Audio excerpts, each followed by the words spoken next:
I would rather be able to shoot like I shoot. Okay. I did dunk for a good part of my career. Not like Vince. Well, I mean, I had my moments when I was up there, and it seemed like it was fun. But there was a point where it turned in I think in the last 10, 12 years where dunking was just okay, and then everybody started really aspiring to be great shooters because that was more demoralizing.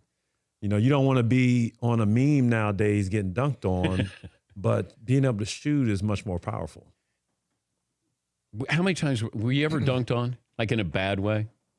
Yes, but I don't remember them.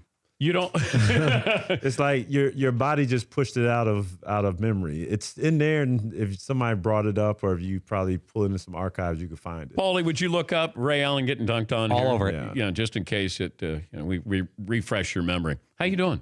I'm doing great. You look good. Thank you. So do you? Could you play right now? Yeah.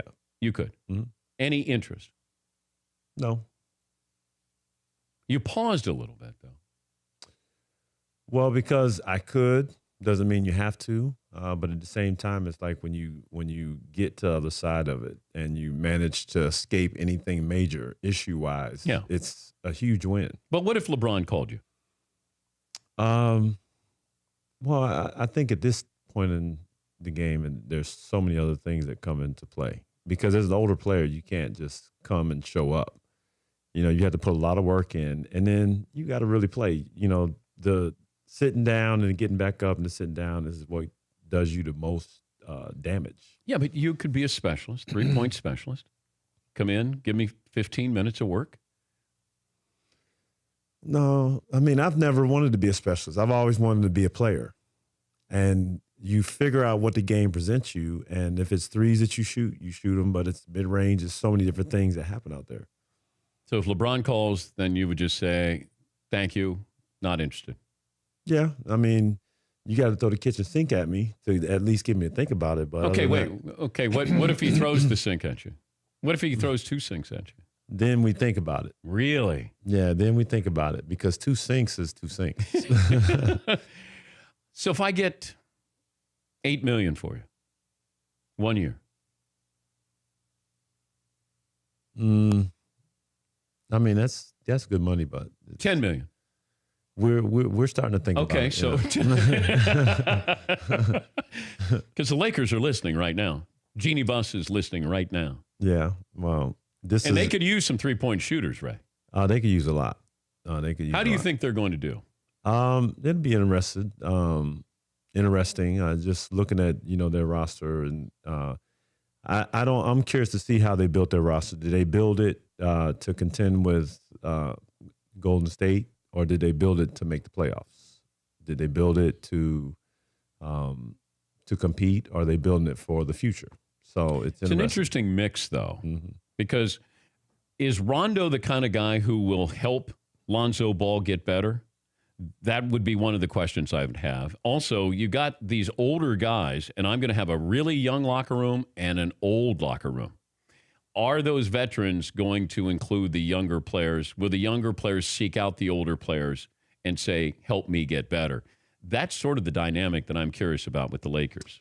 Yeah, and a lot is going to contend on those older players and how they ingratiate themselves to this new mix. Because even LeBron has to reinvent himself. What kind of player do you think he'll be?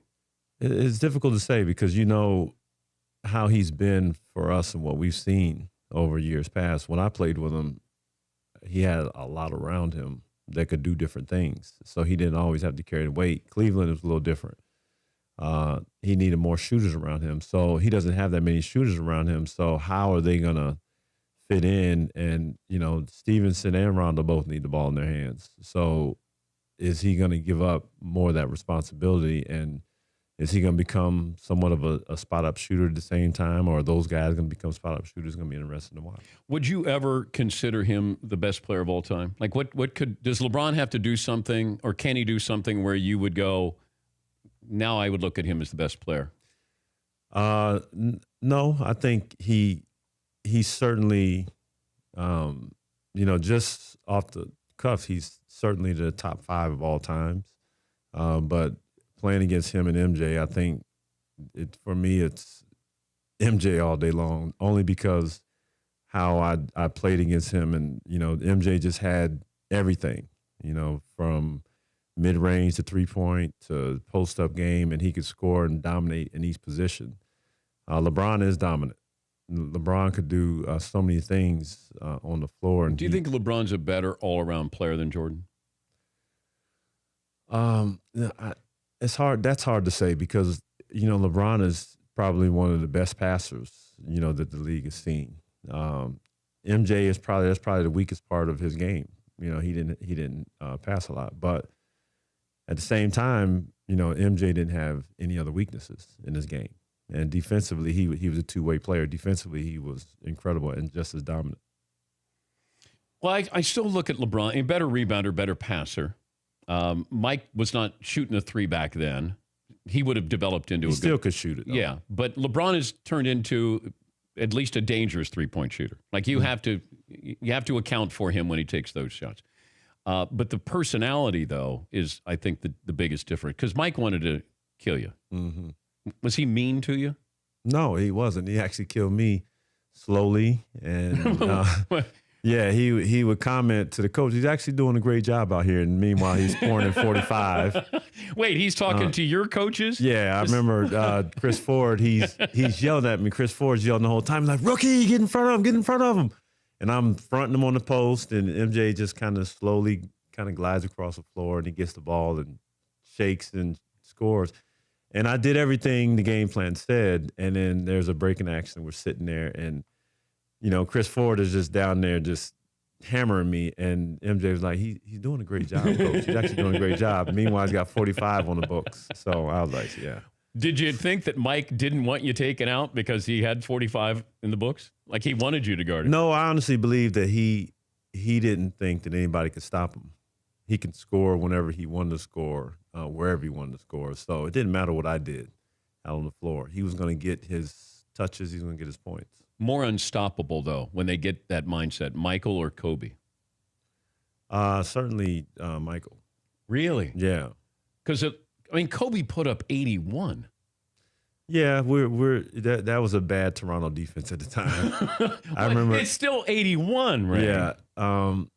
Yeah, it's a marvelous He had 60 feat. in his last game he played. Yeah, it was a marvelous feat. It's hard to really compare the generations. If you look at what MJ did during his era, like I played in between both those eras, and the rules are totally different. Like you can't touch a guy now. A guy will go to the free throw line 20, 25 times a game just off of ticky-tack stuff. But he used to, and Phil Jackson said this when he was promoting his book years ago. If Mike played today, he would average 45 in his prime. Easy. You believe that? Mm-hmm. Yeah, and that's why it's, so much is made about the errors. It's just not a comparison. To compare what we do now, what's going on now, to what's happened in the 80s and the 90s. Well, they would beat up James Harden now. Oh, yeah. Like he'd go to the floor a few times. Yeah, if he flopped once or twice, they would make sure they gave him a reason to flop or fall down. It wouldn't be them guessing, did somebody hit him? Right now, when we see a foul, we're always guessing, well, did he get touched? What happened?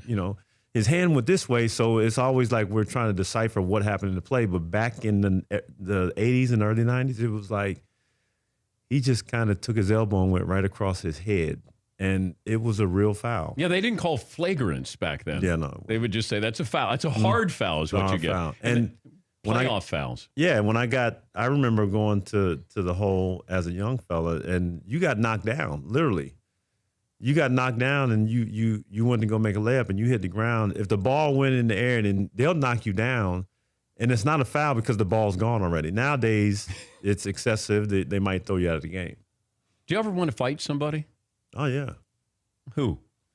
I don't think there's anybody in particular. I think at times where your emotions kind of get the best of you, but you're supposed to be trained not to want to fight anybody. You're supposed to be, it's like, how do you go through practice, go through shoot-arounds and just all this preparation? Like, we're supposed to be trained at these moments in these situations. But did you get a cheap shot that you just said, like, I want to punch somebody? Well, I got into a fight, one that I remember against Keon Doolin. He played with the Magic, and I was in Seattle. And it was a lot of cheap shot throwing in that game, and we went at it. We threw punches, and I got suspended, I think, 3 games for it. Would you have done it differently? Or did you feel like, sometimes you have to stand up for yourself? Yeah, I wouldn't have done it any differently. I believe when things happen around the league, around sports, any sport, if you see somebody get punked or something happens and, somebody just tries you, you don't stand up for yourself, you're going to have... They're going to do it again. You're going to have a tough time for the rest of that year. All right, we're going to come back. Ray, is during the commercial break, if we blindfold you from the free throw line, do you think that you could shoot better than we can? On this hoop? Yeah. Not on this hoop, no. Oh, okay. But, the ceiling is gonna. That's my home court advantage, right? Yeah, on a normal hoop, I definitely could beat you. You could beat me blindfolded. Yeah, because I know I got to rely on getting the ball in the air more, blindfolded, because I got to hope that it sits up there softly. But here I don't have that ability of that. If you shot 100 free throws blindfolded on your hoop at home, how many you make? Probably 55 or 60. Oh, you're going to need to do better than that to beat me. Yeah, well, if I was a hoop at home is one thing, in a gym is different. You're out in the open air. I'm ready. I don't know parameters, but I'm ready. My eyes will be open, Ray. I'm like a dolphin. Like I just hit I throw my sonars out into the area, and I know I can hone in on the hoop. I know where it is. Okay. All right. Yeah. Well, we'll blindfold you and see how many you can make, though. I got to even it out somehow, so I was going to say left-handed. You wouldn't beat me left-handed with eyes open. No, you wouldn't. Out of 10? Yeah. Yeah, it's possible. Oh, it's possible, but it's not going to happen. Well, I'll bet my life on it. No, don't do that. No, I will. I'll end my life if you beat me. No, I don't even want to take that bet. All like, if you even bet $100,000, I don't even want that, because I don't want to take your money. I just want you. The studio's nice. I don't want to have any stock in it. I just want to come here and visit. Okay. All right. Fair enough. All right. We'll play nice here. But we'll shoot free throws here with Ray coming up. We'll take a break. We're back after this on the Dan Patrick Show. Ray, if you had rebounders like us, we would he didn't need rebounders. Yeah. The one thing we always say about shooting, like when you shoot the ball, you notice if you're on based on your misses sometimes. So you see some guy shooting, the ball hits, and it just kind of ends up way in crazy places. Well, you can tell the good ones when the ball hits and it bounces somewhere in the vicinity. And that's what good rebounders know. You guys are not going too far. You guys are now, am I allowed to do this at the line? Right now, yeah. Can I do that? Two great shooters putting on a shooting display during the live look-in, if you were watching, as Ray Allen is still with us, 2-time NBA champ, 10-time All-Star, now Hall of Famer. You won a title with the Celtics and the Heat. Which title meant more to you? Probably the Celtics championship, because I hadn't won anything up to that point. And when you come from, Seattle, where we had struggled, we had one playoff berth, and to go from, the Celtics were worst to first, it was almost like unimaginable. So that probably, when it's the first time when you get there, it's like an amazing feeling. You, during your speech, gave a shout out to the Celtics players winning a championship there. Mm-hmm. Still, we've talked about this. It's just such a weird relationship, or lack thereof, that continues.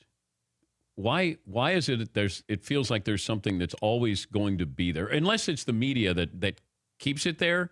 Because it feels like you've tried to move on with it or tried to mend fences here. Yeah, I've even when I left, it was, you just know that this is what you have to do for your career, and there's no harm. You're not creating any ill will as I leave. It's just all about trying to figure out how to improve your career. I focus more on what we did in the 5 years we spent together. Could you have left the Celtics differently, and therefore we wouldn't have? Well, that to me is really on the eye of the beholder. I think the people who who feel some kind of way about me having left, obviously, I was very loved in the city, and I still feel the same way about the city because of what we've done and what we did. So I've heard from people that said, "Oh, we just hate that you went to Miami. The fact that we hate LeBron. You went to LeBron.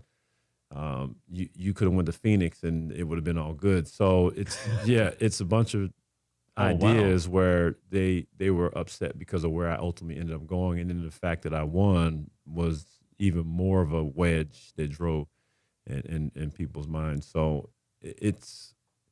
there's nothing I can do about it, because every sports personality, every player, your job is to go and figure out how to win. And, every person in any walk of life at any job, like you go to figure out where you can best put yourself in a situation you could be successful, make the most money, and hopefully win if it's a sport environment. But you've also talked about this, that you had family telling you it feels like you're being shunned, that you're not getting the ball. Yeah.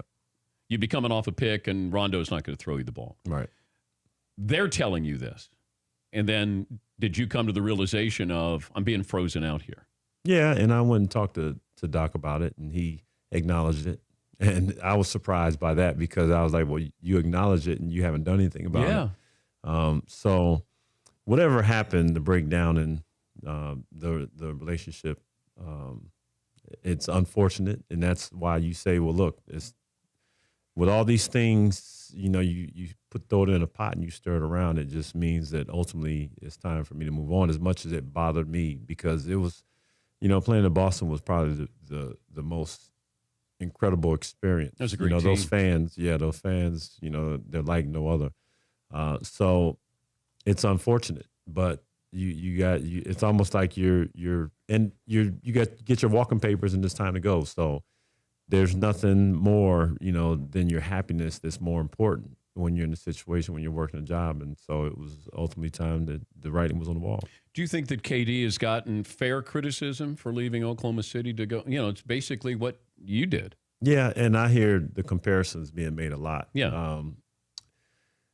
I will say that when I was a free agent, I knew that the time for me was over, and I had to decide that I was not, the option of me signing back with Boston was no longer on the table. And so ultimately I had to decide where it was that I was going to go. I had 3 teams left on the table, and that was Miami, Memphis, and Minnesota. So you tell me, you tell me, where you ultimately would have ended up. Well, they living. all begin with M, but there's one that stands out. There's one that stands out more. There's weather, and then there's LeBron and D Wade. Yeah, I mean, it's a no-brainer. When you got to put yourself in a situation to win. I think in KD's situation, he had so many different situations, that were. I actually thought he would go to Boston, because I thought that was a viable option for him, because they were young and, they were on the verge of doing great things. And people would have been okay with that. Yeah. And, it was like he didn't have to go to Golden State for them to win a championship. So it was, whether you could say he and I were in the same predicament or not, I didn't have that many other options. But do you think you could see a scenario where KD, and it feels like he's sensitive that he responds to all this Twitter nonsense here, that he's ruined the NBA. He's heard that criticism, that maybe he says, all right, I'll win another title in Golden State, and then I'm going to leave Golden State after this year. And could you see him joining LeBron in Los Angeles? I mean, it's hard to say what is possible. I don't think that he should make a decision based on what people say about him. Because he made this decision in the first place because he wanted to do what was best for him and he wanted to win. So now he's in it. You got to stick with it. You got to ride it out. I don't know why he doesn't just embrace being a villain. Like, okay, that's so just what? You're not going to like me. Yeah, and that's it. Scoreboard. That's what I just say. Just scoreboard. No matter what, people are going to disagree with whatever you do. What you got to know is this is your life. It's what you get to do on a daily basis, and you're the one. If we're writing this movie, you're the star of it. So star. do it. But also, I don't think he would want to help LeBron's legacy because the more titles LeBron wins, the further away he gets from Kevin Durant. Kevin Durant's going to end up with probably more titles than LeBron James. Not that he's a better player than LeBron, but he's probably thinking of, if I go to L.A., I could help LeBron win 1 or 2 more titles. But I don't think when you're in it and you have the opportunity, I don't think guys think about legacy at that time because from one year to the next, you're not guaranteed to win a championship. Even if you're stacked on a pretty good team, there's no guarantee because you're always so worried about injuries going into every year. You just never know. Like you like your odds, but you just never know. So would you have stayed in Cleveland or would you have gone to Los Angeles, given the rosters, if you're LeBron? If I'm LeBron,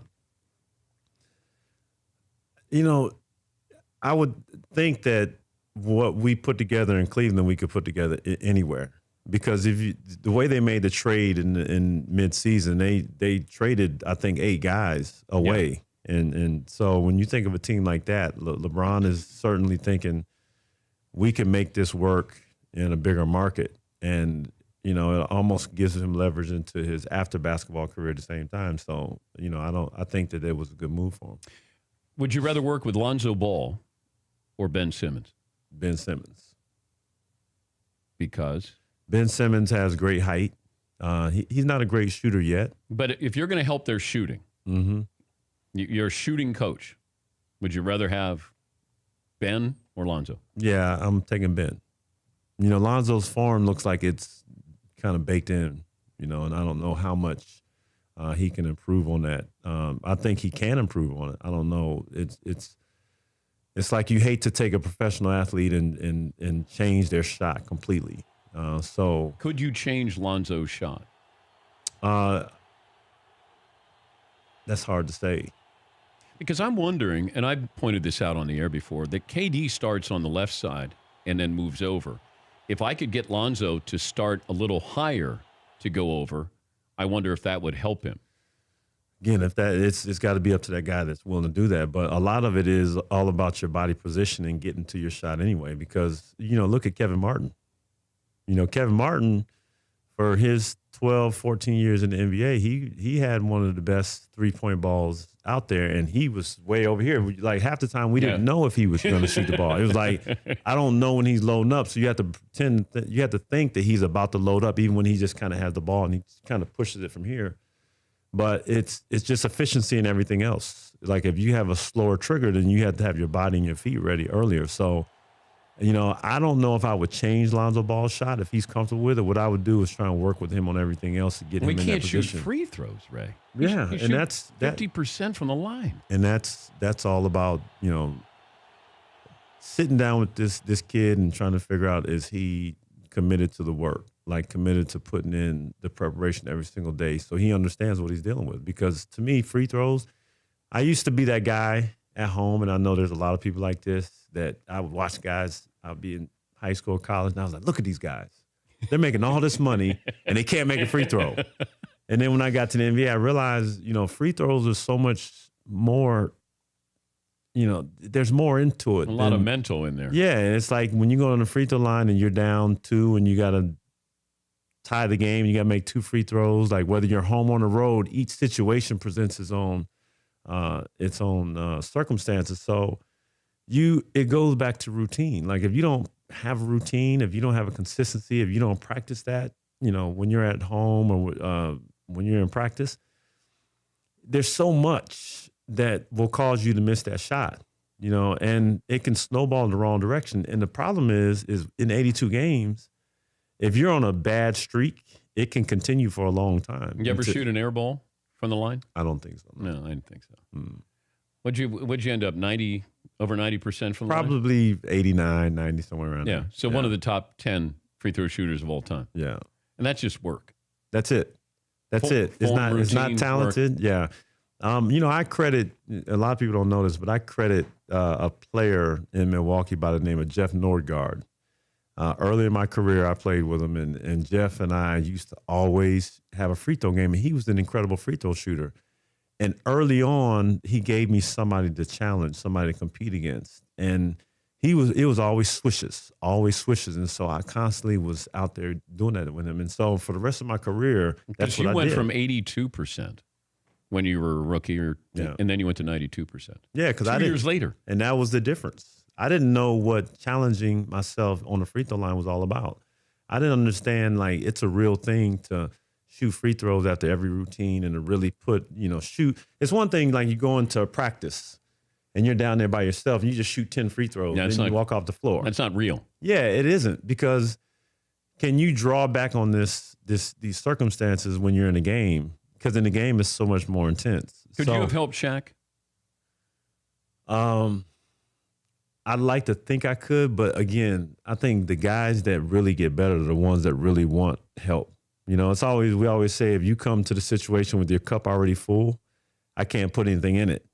You can't just think you know everything, because you're talking about, like, extremely incredible athletes and some of the best of all time. And if you come with that mentality that I don't need help or I'm good, I can't help you. Case in point, LeBron, every time I went to the free throw line or I was shooting shots, LeBron was like, let me get some shots up with you. And then he would ask questions, when you're shooting free throws, why do you do it like this? And, what do you see in my free throws? And he always asked for help. And for a minute there, he was getting better at his free throws. And I don't know what his percentage were this past year, but you got to be willing to ask for assistance, no matter how good or bad you are. Well, even the greats add something, because Magic added the outside shot. Mike started going down on the blocks. And that's what you get to a certain level, and then do you add to your game when you get to a certain level? It's like Vince became a three-point shooter. Jason Kidd became a three-point. If that willingness to add to your game or evolve separates the goods from the greats to the Hall of Famers there. Well, Vince was always a three-point shooter. He could shoot, young, but he's just so athletic. It overshadowed his three-point shooting. Yeah. And even when he was dunking on people, a lot of times people would always say he settled when he shot the threes, because they're like, they just want to see him get the ball and go down there and dunk on somebody. So yeah, I think it's the evolution of the player and how the game goes, because we always say once the league figures you out, you have to have a go-to move, a secondary move, and then you might have to have a third move. But if you stick to the same move, if you're playing in a playoff scenario, then you're going to have a bad playoffs, because we know percentage-wise that you go to the right 90% of the time. Okay, but Harden goes left all the time. Manu Ginobili went left all the time. Mm-hmm. He still couldn't stop him. Well, the thing about Manu was they used to clear that side for him too, and he'd start from all the way, like almost at half court, and it's hard to make a guy go right from there because you're basically giving him a straight line anyway. James Harden, when he goes left, if you take his left, he steps back and then he shoots a three. And he's good at doing that. So that's his secondary move off of taking that away from him. So when he takes 3 steps back to shoot the three. Yeah, 3 steps, yeah. Or he'll just Euro step from the left to the right side, but he'll always finish on his left. So it's difficult to stop the great players, but what you have to do is make them uncomfortable. Any update on He Got Game 2? None, not yet. Come on. We got the script here, I think. Where? No, we don't got the script. Well, I don't yet. have the script. I have it in my head, though. Yeah, we have it in our head too, but we got to get this thing down on wax. You can't it's got to go from our minds out into the paper. I think Spike Lee's got to throw the kitchen sink at you. Well, Spike just finished Black Klansman, which I haven't watched yet, but I heard it's great incredible. reviews. Great reviews. And so he's been pretty busy, and that's what I try to stay in the forefront of his mind. So every now and then we got to sit down and start writing this thing down. I've had a lot of people reach out to me and say, I offer to write the script. I want to write the script. I want to get this thing going. Do you have Denzel's cell number? I don't, but we're always like 1 or 2 people removed. Okay. Yeah. All right. And again, he's busy too. Like he's like putting out 2 or 3 movies a year. It seems like. I know. So your nickname, I didn't know that this was your nickname, and you said this at your Hall of Fame speech. Do you want to let the audience know what your nickname was later in your career? Well, I mean, my nickname was, I had a couple different nicknames, but the one that ultimately ended up defining me a lot was O. And some people used to say like how you grew up, and like some kids, you say, I thought my name was Damn It, because my dad, every time you come downstairs, like, damn it, didn't I tell you? You're like, I thought my name was Damn It growing up. And so every time I turned around, I'm on the floor, I would hear, oh, because I was in a position where I wasn't supposed to be in the minds of the opposing coach, because that guy guarding me's only job was to stay on me. And it was frustrating because you're watching defensive scheme where I see my point guard just dribble right down the lane. I'm telling the guy, like, yo, you should help. You should help, because I'm not going anywhere. I'm part of, like, I'm just standing over in the corner. And then the guy's thinking, like, no, I'm not supposed to leave you at all. And then the ball goes up. He's standing on me, thinks he guards me, and he turns around and he looks. And then when he looks back, I'm gone. And then the ball ends up in my hand, and then he's like, oh, coach is saying, oh, everybody. And then they take him out of the game because you're not supposed to leave him. It's just human nature, because when do we ever play a game of basketball where you look at one guy and you're not supposed to leave him? Like, you help defense, go get the rebound, whatever. But you basically have to face guard me so you know where I am at all times. And I tell you, one guy that used to do that, and it used to drive me wild, with Bruce Bowen. Like, he knew, I'm not leaving you. I'm not even going to go to the basket. Tim's down there. I'm not going to turn my head. And if you try to go to the basket, I'm going to elbow you and knock you to the ground, which happened a couple of times. It's a great nickname, and it's great to have you in studio. We appreciate it, Ray, and congratulations again on the Hall of Fame. Well deserved. Thank you, Dan. And if you want me to put on a clinic during the commercial break, I'll do that as well. Maybe you just watch me shoot. Well, you said that I was the second best shooter. Yes. In this. In my in this building, but I think some of these other guys in here, they can take you down. No, too, they though. can't. No, it's not true. So you might be like fourth or fifth, because I've seen some jump shots in here. Ray, that and they're raising their hands too, like. And you don't drink, do you? No, I don't. Yeah, you're sounding like you've been drinking. Yeah, I'm off my rocker right now. You are. Well, yeah. Don't tug on Superman's cape, Ray. Don't do that. Well, that was Reggie Miller when I played against him. So yeah. All right, we'll come back. We'll get to your phone calls as well. This is the Dan Patrick Show. Is that you challenged me like that? That's why I didn't say anything. You bet $20 I couldn't make that. No, I didn't bet. I was just throwing out a hypothetical, and I wanted to see. I don't do a hypothetical. Well, I deal real. That's why I was. That was real. That's all that was. It's just me taking it, shooting. I don't have to say anything. I just go like that. That's all that was, right? That's like you against the Spurs hitting the jumper. Mm-hmm. That's it. You don't have to say anything. Boom. You know what my nickname was? Oh. So when I would get it, the opposing coaches would go, You can't say that radio. No, you can't. No. See? A lunatic. I know. Jordan hits the shot against Utah, goes in after the championship, and he gets up ready to leave after I do the interview. And he goes, I said, man, it's a shame you're retiring, because I'd like a piece of you. He goes, what the bleep? What'd you say? So he's got his uniform, champagne, sweating, whole bit. Stand up. So I have my suit and tie on, getting ready to interview Phil Jackson. How the bleep would you guard me? And so I did one of these into the middle of his back, and he said, I would. And he started cursing at me.